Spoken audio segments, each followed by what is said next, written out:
By washing the broccoli and then tap it dry. Turn the broccoli upside down and carefully remove 5 florets.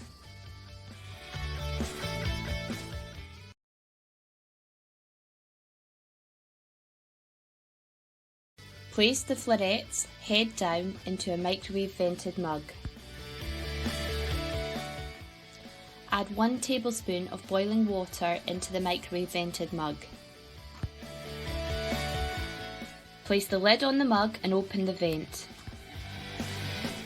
Cook on high for 3 minutes.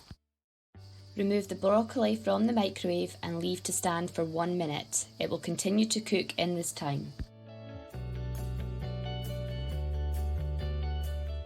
Carefully remove the lid and pierce the broccoli with a fork. It should be soft and cooked throughout.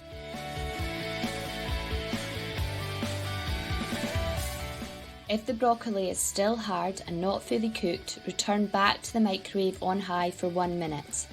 Leave the broccoli to stand for 1 minute following this before retesting. If necessary, repeat this process until the broccoli is soft throughout and fully cooked. This video uses an 800 watt microwave. Microwave cooking times can vary. It is important you check the food is fully cooked before moving on.